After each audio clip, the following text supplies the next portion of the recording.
নমস্কাৰ আজি ২৭ ডিচেম্বৰ এই মুহূৰ্তত কেইবাটাও ব্ৰেকিং নিউজ আহি পৰিছে আমি আপোনালোকক পোনপ্ৰথমে সেইসমূহ আগবঢ়াইছোঁ অহা 29 ডিচেম্বৰত লাখ লাখ মুছলমানে কঁপাব ৰাজধানী দিল্লী মুছলমানৰ ওপৰত যিমানে অত্যাচাৰ চলিব সংগ্ৰাম তীব্ৰতৰ হ'ব আমি জুবিন দেশৰ মানুহ ইয়াত সাম্প্ৰদায়িকতা নচলিব জুবিন গাৰ্গ হত্যাকাৰীক শীঘ্ৰে শাস্তি প্ৰদান কৰক চৰকাৰে অহা 29 ডিচেম্বৰত দিল্লী যন্তৰ মন্তৰত হ'ব সৰ্ববৃহৎ প্ৰতিবাদ বাংলাদেশী নামত অসমৰ মুছলমানক অত্যাচাৰ কৰিছে চৰকাৰে মুছলমানক অবৈধভাৱে উচ্ছেদ বন্ধ কৰক চৰকাৰে ৰাজ্য চৰকাৰক তীব্ৰ কটাক্ষ কৰি এই হুংকাৰ প্ৰদান কৰিছে মুছলিম ছাত্ৰ সন্থাই দিবলৈছো আন এটা খবৰ চৰকাৰী ঘৰ পাবলৈ দিব লাগে টকা নিদিলে হিতাধিকাৰীয়ে লাভ নকৰিব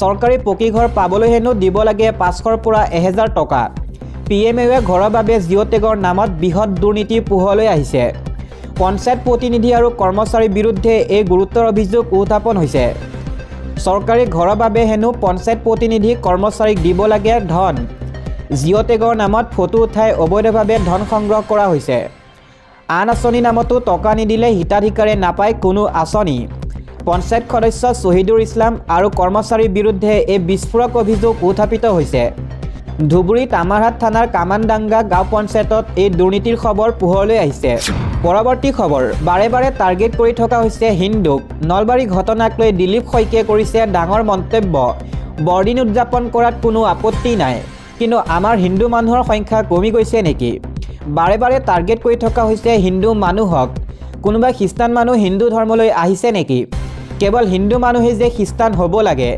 সনাতনী সভ্যতাত বিশ্বাসী লোকৰ সংখ্যা হ্ৰাস পাইছে নেকি এনেদৰে এটা প্ৰশ্ন উত্থাপিত কৰিছে দিলীপ শইকীয়াই কোনোবা খ্ৰীষ্টান লোকে হিন্দু সংস্কৃতিত দীক্ষা লৈছে নেকি কেৱল হিন্দু মানুহে টাৰ্গেট কৰিব এইটো উচিত কথা নহয় এইবোৰ দেখি হিন্দু মানুহৰ কেতিয়াবা ধৈৰ্যৰ বান্ধ ছিঙি যায় কিন্তু সকলো আইনৰ আওতাত থাকি কৰিব লাগিব আইনৰ ঊৰ্ধত গৈ কোনেও একো কৰিব নোৱাৰে খিলঞ্জীয়া ৰাইজলৈ এনেদৰে বিশেষ আহ্বান ৰাজ্যিক সভাপতি দিলীপ শইকীয়াৰ ইয়াৰ পাছৰ খবৰ বৰদিনৰ সামগ্ৰী জ্বলোৱা দুষ্কৃতিকাৰীৰ বিৰুদ্ধে একশ্যন জয় শ্ৰীৰাম বুলি কৈ জ্বলাই দিছিল বৰদিনৰ সামগ্ৰী সেই কাণ্ডৰ বিৰুদ্ধে অধিক কঠোৰ ব্যৱস্থা লোৱাৰ হুংকাৰ মুখ্যমন্ত্ৰী হিমন্ত বিশ্ব শৰ্মাৰ কোনো দুষ্কৃতিকাৰীক ৰেহাই দিয়া নহ'ব বৰদিনক লৈ নলবাৰী কাণ্ডক লৈ মুখ খুলিলে হিমন্ত বিশ্ব শৰ্মাই বৰদিনৰ সামগ্ৰী লণ্ডভণ্ড কৰা ঘটনা জড়িত দুষ্কৃতিকাৰীক আটক কৰা হৈছে অসম আৰক্ষীয়ে তৎক্ষণাত এই বিষয়ত ব্যৱস্থা গ্ৰহণ কৰিছে আইন অনুসাৰে আগলৈকে অধিক কঠোৰ ব্যৱস্থা গ্ৰহণ কৰা হ'ব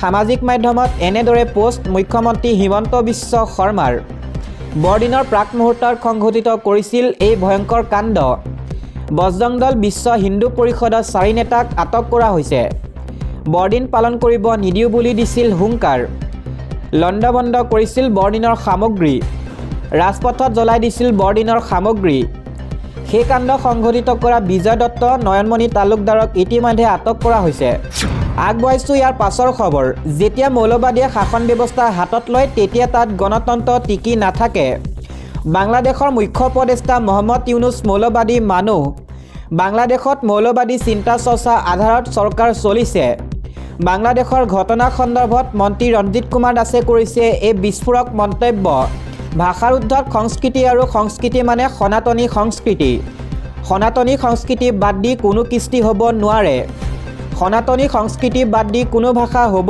নোৱাৰে বাংলাদেশৰ ঘটনাৰ পৰা সকলো সচেতন হওক অন্যথা ধুবুৰী অঞ্চলৰ লগতে বিভিন্ন ঠাইত এনে ঘটনা ঘটিব পাৰে সাংস্কৃতিকভাৱে মানুহ একত্ৰিত হ'ব লাগিব ভাষাটো ডাঙৰ কথা নহয় ৰাষ্ট্ৰহে ডাঙৰ কথা আমাৰ সংস্কৃতি যেতিয়া নাথাকিব ভাষাই একো কৰিব নোৱাৰে তাৰে প্ৰমাণ আজি বাংলাদেশ একমাত্ৰ ভাষাৰ আধাৰত বিভাজিত হৈছিল বাংলাদেশ আৰু পাকিস্তান বাংলাদেশক ইছলামিক ৰাষ্ট্ৰ ঘোষণা কৰা পিছৰে পৰা এনেকুৱা ঘটনা হৈছে বৰপেটা উদত এই মন্তব্য কৰে মন্ত্ৰী ৰঞ্জিত কুমাৰ দাসে আন এটা খবৰ সাৱধান ৰাজ্যৰ জিলাই জাৰি কৰা হৈছে য়েল্লো এলাৰ্ট প্ৰচণ্ড শীতে কঁপাইছে ৰাজ্য উজনিৰ পৰা নামনিলৈ দেখা গৈছে ডাঠ কুঁৱলীৰ আৱৰণ নিশা বাহন ওলোৱা পূৰ্বে সাৱধান হওক আপুনিও 31 ডিচেম্বৰ পৰ্যন্ত ৰাজ্যৰ 29 জিলাত পৰিব প্ৰচণ্ড ঘন কুঁৱলীক লৈ বতৰ বিজ্ঞান কেন্দ্ৰই জাৰি কৰিছে আগজাননী ঘন কুঁৱলীৰ মাজত পিকনিকত যোৱাৰ পৰা সাৱধান থাকক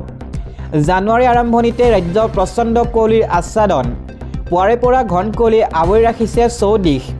কুঁৱলীৰ লগতে অনুভূত হৈছে প্ৰচণ্ড জাৰ তথা ঠাণ্ডা। ৰাষ্ট্ৰীয় পথত হেডলাইট জ্বলাই আগবাঢ়িবলগীয়া হৈছে বাহন।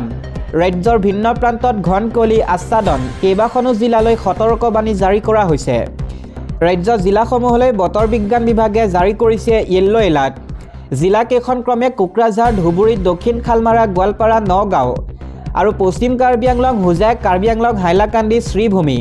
ইয়াৰ লগতে মাজুলী, যোৰহাট, শিৱসাগৰ, চৰাইদেউ, ডিব্ৰুগড় আৰু তিনিচুকীয়া জিলালৈও য়েল্লো এলাৰ্ট জাৰি কৰা হৈছে।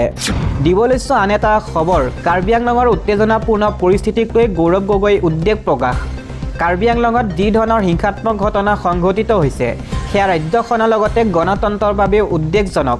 কংগ্ৰেছ দলে সদায় মহাত্মা গান্ধীৰ অহিংস নীতিক সাৰোগত কৰি আগবাঢ়ি আহিছে বুলি উল্লেখ কৰি আজি লখিমপুৰত এক সংবাদমেলত এইদৰে অসম প্ৰদেশ কংগ্ৰেছৰ সভাপতি গৌৰৱ গগৈয়ে সমূহ কাৰ্বি আংলঙবাসীক শান্তি, সম্প্ৰীতি আৰু আইন শৃংখলা বাৰ্তাই ৰাখিবলৈ আহ্বান জনাই গগৈয়ে কয়, গণতান্ত্ৰিক দেশত প্ৰতিবাদ সাব্যস্ত কৰিব পৰাটো নাগৰিকসকলৰ সাংবিধানিক অধিকাৰ।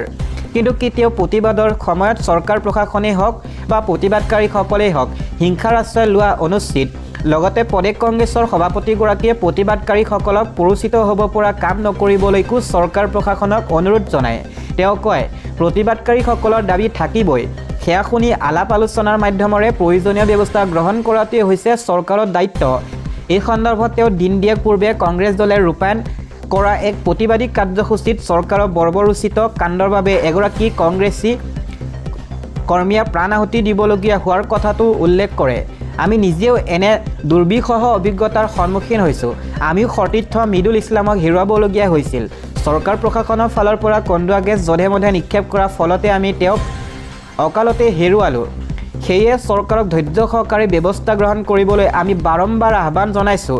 ক্ষমতাত থাকিল বাবেই চৰকাৰে যি মন যায় তেনেকৈ কাম কৰাটো অনুচিত বুলি উল্লেখ কৰি গগৈয়ে কয়, কাৰ্বি আংলঙৰ উক্ত ঘটনাত আহত প্ৰতিবাদকাৰীয়ে হওক বা আৰক্ষী লোকেই হওক সকলোকে উপযুক্ত চিকিৎসাৰ ব্যৱস্থা কৰিবলৈকো প্ৰদেশ কংগ্ৰেছৰ সভাপতিগৰাকীয়ে চৰকাৰ প্ৰশাসনক অনুৰোধ জনায়। আনহাতে মুখ্যমন্ত্ৰী হিমন্ত বিশ্ব শৰ্মাই কেতিয়াও মিছা কথা নকয় বুলি কৰা এক মন্তব্যৰ সন্দৰ্ভতো সংবাদমেলত প্ৰতিক্ৰিয়া ব্যক্ত কৰে গৌৰৱ গগৈয়ে। তেওঁ কয় যে অসমৰ বৰ্তমানৰ মুখ্যমন্ত্ৰীগৰাকীয়ে মিছা কথা কয় নে নকয় সেয়া ৰাইজে বুজি পাবলৈ আৰু বাকী নাই। উদাহৰণ হিচাপে গগৈয়ে শিক্ষা বিভাগৰ কৰ্মচাৰীসকলক লৈ হিমন্ত বিশ্ব শৰ্মাই দিয়া এক বিশেষ প্ৰতিশ্ৰুতিৰ কথা উল্লেখ কৰে। উল্লেখযোগ্য যে নিৰ্বাচনৰ সময়ত মুখ্যমন্ত্ৰী হিমন্ত বিশ্ব শৰ্মাই টিউটৰসকলৰ প্ৰসংগত কৈছিল যে চাকৰিত যোগদানৰ এমাহ পিছত অৱসৰ হ'লেও 10 লাখ টকা গ্ৰেচুইটি পাব। এতিয়া কিমান অৱসৰপ্ৰাপ্ত টিউটৰে 10 লাখ টকা পালে সেয়া মুখ্যমন্ত্ৰীক সুধিবলৈকো সাংবাদিকসকলক গগৈয়ে আহ্বান জনায়। মিছা কথাৰ দ্বিতীয়টো উদাহৰণ দি গৌৰৱ গগৈয়ে কয় যে প্ৰথমখন কেবিনেটে NSMৰ কৰ্মচাৰীসকলক চাকৰি নিয়মীয়াকৰণ কৰিব বুলি 2021 চনৰ নিৰ্বাচনৰ সময়ত হিমন্ত বিশ্ব শৰ্মাই প্ৰতিশ্ৰুতি দিছিল। কিন্তু এতিয়াও NSMৰ কৰ্মচাৰীসকলৰ অৱস্থা কি হৈছে সেয়া সকলোৱে দেখিছে বুলিও তেওঁ কয়। তৃতীয়টো উদাহৰণত হিমন্ত বিশ্ব শৰ্মাই অসম দেশৰ ভিতৰতে শ্ৰেষ্ঠ 5খন ৰাজ্যৰ এখন হৈ পৰিব বুলি দিয়া প্ৰতিশ্ৰুতিৰ কথা উল্লেখ কৰি শিক্ষা, স্বাস্থ্যকে ধৰি প্ৰতিটোৰ ক্ষেত্ৰতে আজি অসম আগশাৰী 5খন ৰাজ্যৰ ভিতৰত অন্তৰ্ভুক্ত হ'লনে নাই তাৰ উত্তৰ দিবলৈ গগৈয়ে চৰকাৰক দাবী জনায়। গগৈয়ে কয় যে আজি নীতি আয়োগৰ পৰিসংখ্যাত শিক্ষা, স্বাস্থ্যত অসমে তলৰ ফালৰ পৰাহে প্ৰথম 5টা স্থানত আছে। চতুৰ্থ উদাহৰণত গগৈয়ে মিচিং ভাষাৰ শিক্ষক নিযুক্তি দিব বুলি দিয়া প্ৰতিশ্ৰুতিৰ কথা সোঁৱৰাই দি কয় যে আজিৰ তাৰিখতো এই ক্ষেত্ৰত নিযুক্তি শূন্য হৈয়ে ৰ'ল। চাহ বাগানত শ্ৰমিকসকলৰ বাবে আদৰ্শ শিক্ষা প্ৰদান কৰিম বুলি কৈ বিদ্যালয় গৃহ নিৰ্মাণ কৰিলে যদিও আজিও আদৰ্শ শিক্ষা লাভ কৰা ব্যৱস্থা কিয় গঢ়ি নুঠিল বুলিও গগৈয়ে প্ৰশ্ন কৰে। ভাৰতৰ ক'তো নথকা STV কনচেপ্ট উলিয়াই মুখ্যমন্ত্ৰীয়ে 6 জনগোষ্ঠীৰ জনজাতিকৰণৰ দাবীক প্ৰহসনত পৰিণত কৰিছে বুলিও কয় প্ৰদেশ কংগ্ৰেছৰ সভাপতিগৰাকীয়ে। গগৈয়ে আৰু কয়, মুখ্যমন্ত্ৰী হিমন্ত বিশ্ব শৰ্মাৰ কথা বতৰাবোৰ নিম্ন স্তৰৰ আৰু পাতল। বিধানসভাত তেওঁ কি ভাষা ব্যৱহাৰ কৰি তৰ্ক বিতৰ্ক কৰে সেয়া সকলোৱে দেখিছে। এনেধৰণৰ মিছলীয়া মুখ্যমন্ত্ৰী অসমৰ ৰাইজৰ লগতে চৰকাৰী বিষয়া কৰ্মচাৰীসকলেও নিবিচাৰে বুলিও কয় গগৈয়ে। আনহাতে মিত্ৰতা সন্দৰ্ভত সাংবাদিকে সোধা প্ৰশ্নৰ উত্তৰত গগৈয়ে কয় যে সকলোৰে সৈতে আলোচনাৰ অন্তত সাময়িক সিদ্ধান্ত গ্ৰহণ কৰা হ'ব। যোৱা 12 নৱেম্বৰত আমি আলোচনা কৰিলোঁ। বৰদিনৰ পিছত আকৌ আলোচনা হ'ব। সেই আলোচনাত পৰৱৰ্তী পদক্ষেপ কি হ'ব সেই বিষয়সমূহক প্ৰাধান্য দিয়া হ'ব। আলোচনা সম্পন্ন হোৱাৰ পিছত ৰাইজৰ সকলো অৱগত কৰা হ'ব।